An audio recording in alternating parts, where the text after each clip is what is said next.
Nope. That's so weird. Use the camera, you go do it. Over time. Either he has to learn the word, how to pronounce it, and what the etymology of it is. The word in Greek, peda, the child, and agog is police. But apparently doesn't know that the meaning of the child is peda. There you go.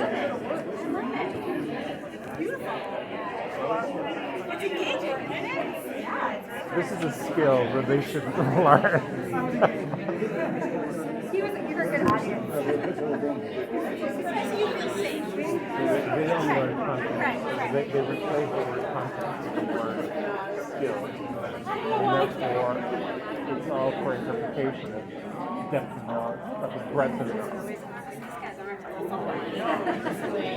Right? Really, it's just to make things fuzzy, and then you know, it's fixable so easily. They really believe it.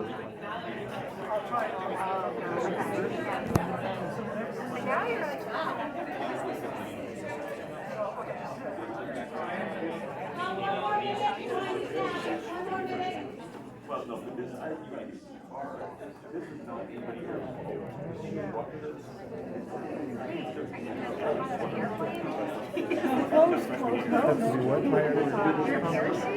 Yeah, right. It's so Should be. They make it because they've lost touch with the content. So they kind of say some right things like passion. Passion for what? The content and how to navigate in different ways. What are your skills? You present it and you have to be a nice empathic, patient. Not everyone likes it. Rather pace. So exhausting.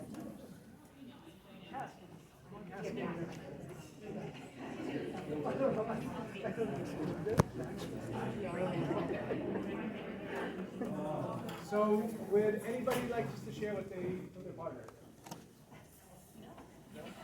No. Share what you learned from your group. Go ahead, Al. Thanks. I learned that this guy is a stupendous cook. And since he lives across the street from me, I'm going to have him go dinner next week. That's the next step. But I suspected that since I see him shopping all the time. And I think, I love his answers. You know where we're going for dinner. Yeah, there we go. So, Helen, when Travis was talking, was he talking with passion and confidence and knowing what he was talking about? I thought so, yeah, absolutely. Because at first when we asked you all to stand up, it was like, oh, right?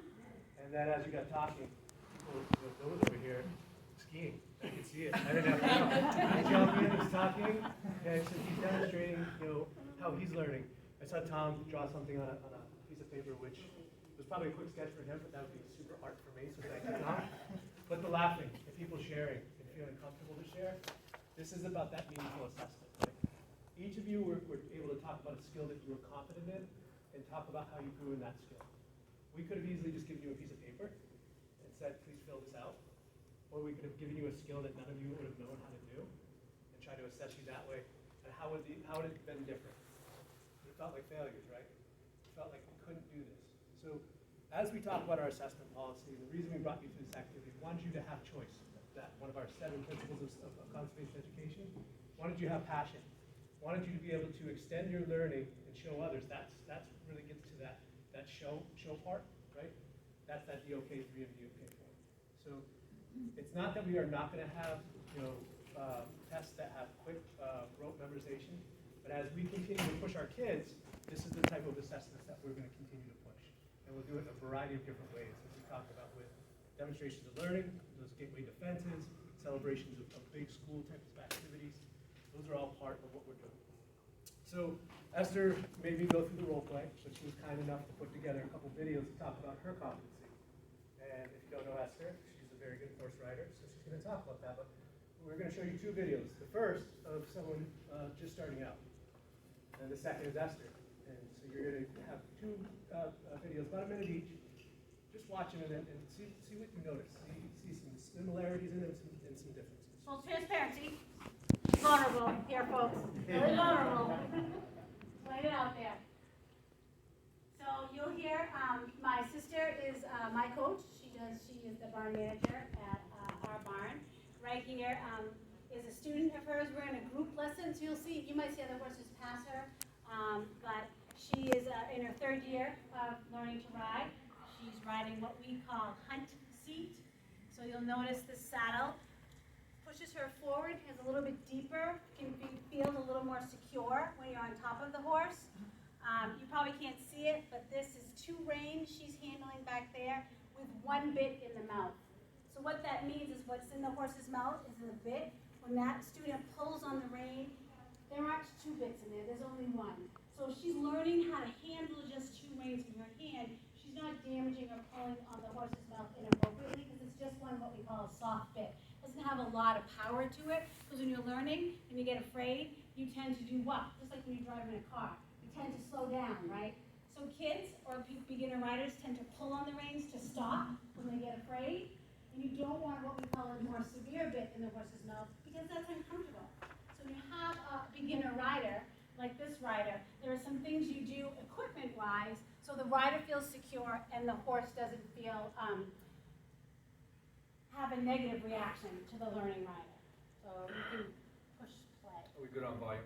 I think so. We tested volume. You did, it should be good. Hey, Savannah, shorten up your reins a little, honey. Can you hear that? A little bit shorter. Use your stick to wake him up a little bit. Good job. Check your diagonals. Good job, honey. Sit up straight. Give him a tap now. Tap, tap. Tap, tap. Good job. Keep your reins snug so you can sit his head. Good job. Give him a little push now. Short your reins, Savannah. Push. Beautiful. So you can tell, the directions are very explicit, right? Shorten your reins. When she said set his head, what that means is this horse's head should be perpendicular to the ground, should be straight. You can see it's a little out here. So when she said set his head, that's a direct command to move your reins, to have the horse drop their nose, so it's perpendicular. She talked about diagonal. In hunt seat, you should be posting up. So the motion of going up should be when this outside leg goes up. She was posting on the opposite, what we call diagonal. So she was cued to change her diagonal. She was cued numerous times to what? Bump with the stick. That's the whip, that prop she has right here. This is what we call a lesson horse. Notice the speed was varied, right? The minute she kind of let up, the horse what? Slowed down, because that's a lot easier, right? So constant, you got to keep on it. So teaching the rider that you have to pay attention all the time with your horse when you're horseback riding. So remember, the direct cues, lots of explicit directions. So more of that DOK2, right? Do this exactly. Next one, this is where the vulnerability comes in, folks. Shorten up your reins a little, honey. Nope, that's the same one. I got you. Got me? So this is me riding my horse. Her name is Nines. You'll notice here, I have 2 reins. There's 2 bits in that horse's mouth. One is called the snaffle and one is called the curb bit. The snaffle raises the head, the curb sets the head. The curb is a big bit. So you only control it with your pinky. All right? So you have to hold the reins and you hold like this and you do this. Okay? That's why when you start with the 2 reins, don't worry about that. That's a lot to manage if you haven't ridden very much. I'm also what's called in a saddle seat, not a hunt seat. So I sit back much further. It's not as deep. My balance is much more dependent on me as a rider. The saddle isn't helping me balance anymore. I have to do that on my own. My leg position, you'll notice I don't have any boots on. I don't have anything extra that kind of sticks to the saddle for the rider.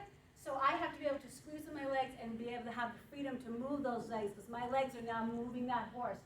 It's really off of my hands and into my legs, versus a beginner rider uses a lot of their arms to steer like a car, versus your legs. So as you get more advanced, you have to have the availability to slide that leg back and bump the horse or kick the horse. And you'll notice my arm position is much higher, this headset is much higher, and you'll notice the speed is much faster. That's the way, babe. Make sure she stays calm. Pick her right up, Ed.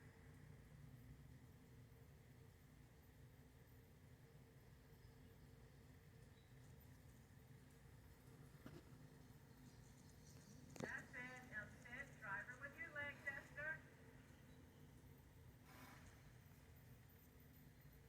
Drive her right up. See the leg motion, the arms are up. Push, push, push, push, push.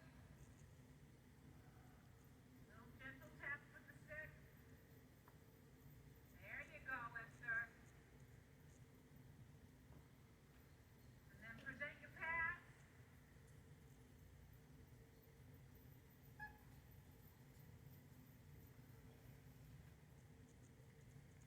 Directives and coaching much different, right? Present your past. I have to generalize what all that means. I have to assimilate that. I have to put it all together. Not about my diagonal, not about my rein grip, not about my speed. It was a much different level of coaching. Same exact skill, riding a horse, but from a beginner level and then to a more advanced. To be fair, I've been riding since I was 3.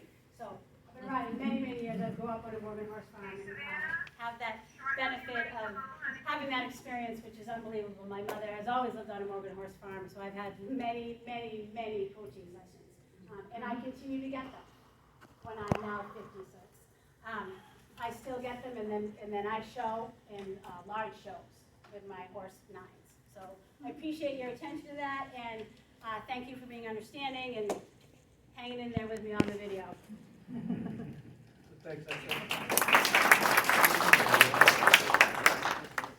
So just as you look back, today we've really been talking about our assessment. It should really be 4 phases of that assessment. Reflecting on your own learning, being able to show what you know, but then if you're going to take it to that next level, it's DOK and DO4. It's going to be telling how you're learning, right? So that's why meaningful assessments and having that authentic audience to demonstrate what you know is really what we're encompassing as our kids graduate. But the big part, and this is that DOK4, is how you can share your learning with others, so you can help them understand, if it's baking or cooking or riding a horse, how they might be able to get there at some point. So how's this all come together? I put a portrait of the graduate on your table at the beginning of the night, and talked, Esther highlighted it when she was talking about portrait of the educator. But everything we've talked about, portrait of our educator and portrait of our graduate, through assessments, really goes into this puzzle piece, right? That complex thinker, that problem solver, bringing it to the real world. So as we're building upon what we're doing in our classrooms instructionally, we also need to build upon it on our assessments. So that's how this assessment policy becomes so critical to support the work we're doing to push our students where we want them to go. Any questions? And thank you for working through it. Bob? Yeah, I was just going to ask, I understand it from the student's point of view and also from the staff point of view, but how does this get sold to the parents? They're going to be expecting all those number 1 questions still. They want to know the facts. Yep. Does my son and daughter know X, Y, and Z? Sure. So as we start building in student-led conferences and gateway defenses or celebrations of learning, the students are going to tell them about, right? So when I'm sitting down, and my son is in kindergarten, my daughter is a senior in high school. My son at kindergarten level, because he's been doing this for the past couple of years, can tell me so much more about his learning and his learning process and what he knows and how he can build upon that than my senior in high school. So it starts with our kids, and every year they'll be sitting down. So some schools are going to be doing student-led conferences this year. Other schools have put it as a plan to begin that work, to do the training so they can start next year. But it starts with the students to tell them, okay? And it shouldn't be a surprise. We should be giving feedback to our students that